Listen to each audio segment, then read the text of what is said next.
Coming up on the SPFL's official YouTube channel, we're looking back at the second round of the Scottish League Cup, including the holders' crash out at Palmerston. Aberdeen squeezed past Alloa. And Dumbarton make life tough for Dundee United.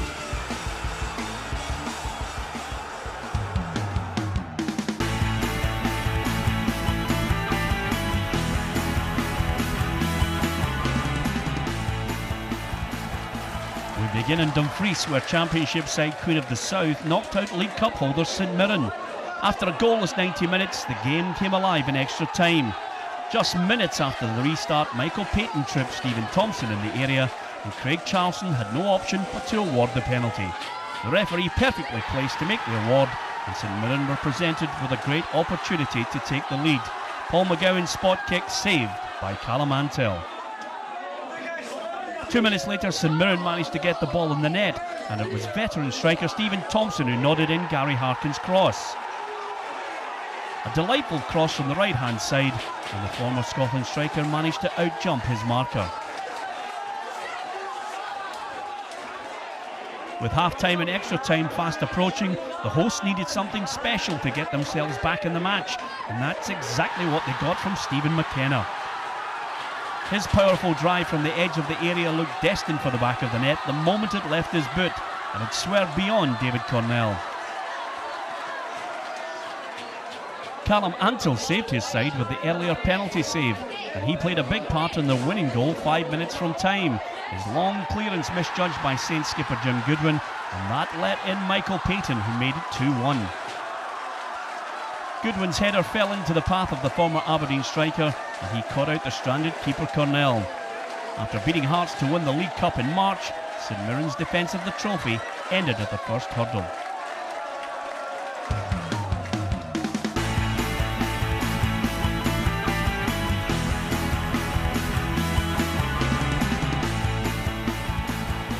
Aberdeen and Alloa couldn't be separated during 120 minutes of football at Pittodrie, so the tie ended up being settled by penalties. Both sides scored their first 5 spot kicks, and as the shootout moved into sudden death, Michael Doyle was next for Alloa.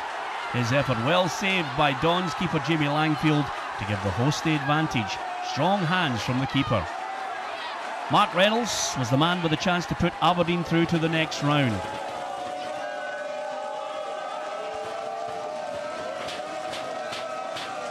And as the central defender stepped up, his left-footed effort into the top corner leaves Wasp keeper Scott Bain rooted to the spot. Delight for the hosts, who were glad to go through after a long night.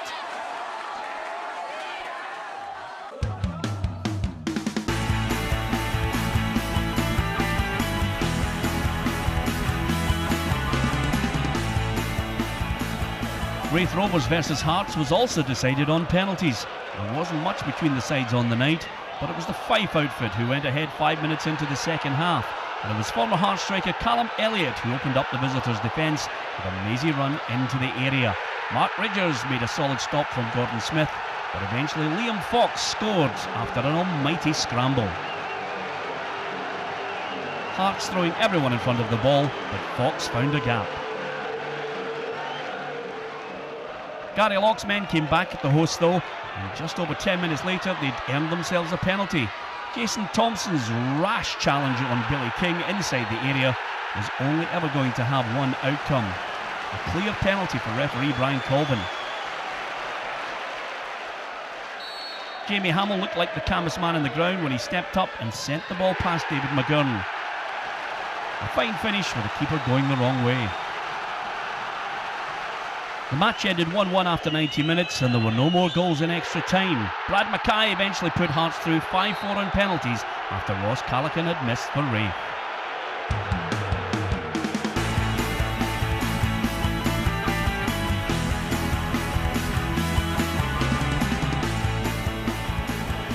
Things were a little more straightforward for Livingston, who were 2-0 winners at Airdrieonians. The first goal came in the 38th minute, and it was new signing Andy Barrowman who spotted a gap between keeper Colin Stewart and his near post. A fine finish from the well-travelled striker, who only signed for the West Lothian side days before.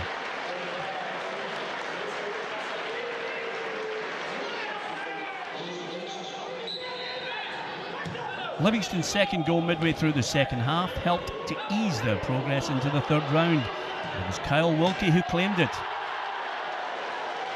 Wilkie managed to evade the attentions of the Diamonds defence before finding the far corner of the net. Good finish from the edge of the box.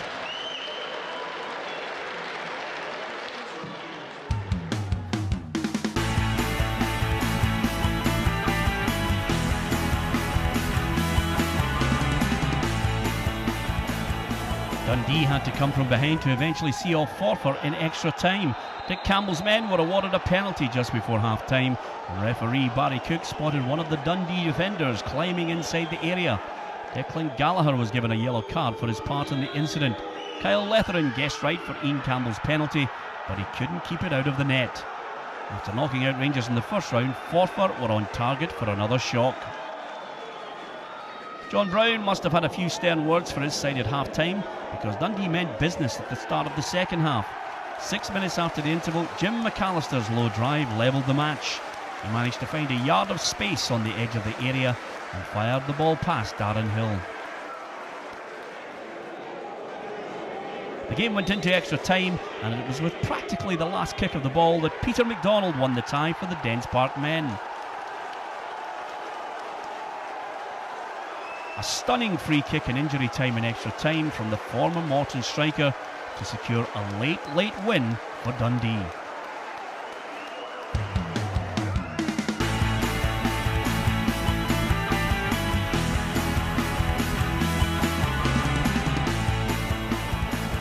Dumbarton and Dundee United shared 5 goals in a thrilling encounter at the Bet Butler Stadium. Kevin Smith put the championship outfit ahead 10 minutes before half-time. Smith turned away from John Suter before firing past Radoslav Cherniak. Jackie McNamara threw on new signing Nadir Sifsi in the second half, and within 6 minutes he'd levelled things as he slotted the ball past Jamie Ewings. The Turkish striker cleverly chested the ball past Scott Smith, leaving him with only the keeper to beat. Less than 10 minutes later, Dundee United got their noses in front for the first time. 13 minutes left, Sifsi drove along the byline before finding Ryan Gauld, who eventually scored from a tight angle. The teenager's first effort was blocked, but he persisted and managed to fire his side into the lead.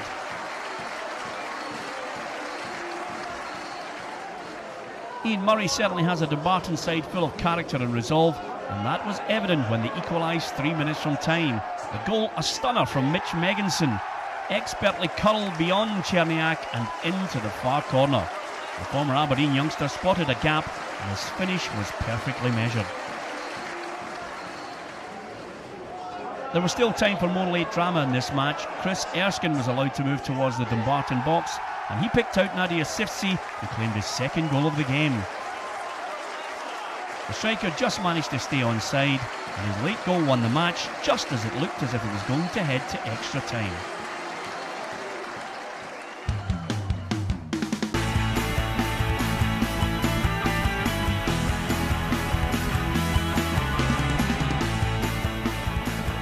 Morton were 4-0 winners at home to Montrose, but had to wait until the second half before breaking the deadlock. Montrose couldn't clear, and Kabamadou Cham fired them ahead. The Belgian striker powered his way into the area and finished low past Stuart McKenzie. Morton with the opening goal. With 69 minutes on the clock, the home side made it 2-0 when Mark Fitzpatrick headed in at the back post. The ball was flicked across the goal and the defender was left all on his own to convert. Morton added 2 goals right on full time to add a late gloss to the scoreline. Montrose shot themselves in the foot after needlessly losing possession in their own area, and Rhys Hands punished them.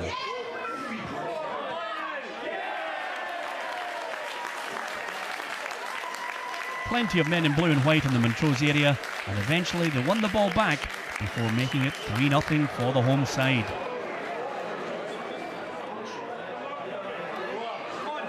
There were just seconds left when Morton added a 4th and final goal. This time it was Aidan Fulton getting his name on the score sheet. Montrose stretched at the back and their opponents wrapped up the win in style. Good calm finish from Fulton inside the box. 4-0 Morton.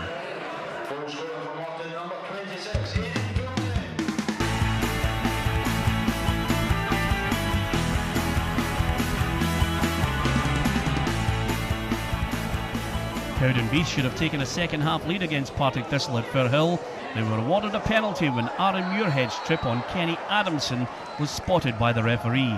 Jamie Stevenson took the spot kick, but Scott Fox saved superbly. A wonderful dive to his right from the former Celtic keeper. It remained 0-0 after 90 minutes, but in the second minute of extra time, Partick Thistle took the lead through Christy Elliott. His left foot strike from the edge of the area was too powerful for Grant Adam in the visitors' goal. Cowdenbeath refused to buckle after that setback, and just a minute later Kane Hemmings had them level after a powerful run and finish. The former Rangers striker was up there on his own, but he didn't need support as he finished it off himself. Crucially for Partick Thistle, they managed to regain the lead just before half-time in extra time. Chris Doolan found Stephen Lawless in the area and he made it 2-1 to the Jags. Sharp link-up play and another left-footed strike across the keeper into the far corner. The hosts made sure of the win with a third goal 5 minutes from time. Stephen Lawless was chipped by Jordan Morton inside the area and the referee, John McKendrick, pointed to the spot. Lawless's pace causing the Cowdenbeath defence and all sorts of problems, and Aaron Muirhead took responsibility and put the penalty into the back of the net. Partick Thistle through in the end, but Cowdenbeath pushed them all the way.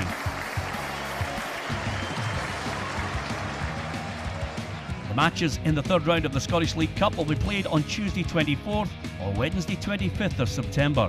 Hibernian will host Stranraer, Dundee are at home to Inverness Cally Thistle, Celtic take on Morton and Livingston are at home to Motherwell. Queen of the South travel to face Hearts at Tynecastle, Aberdeen are at Falkirk, Dundee United take on Partick Thistle in an all-Premiership tie, and finally Hamilton Accies clash with St Johnstone. As always, we'll have the best of the action from these matches on the SPFL's official YouTube channel.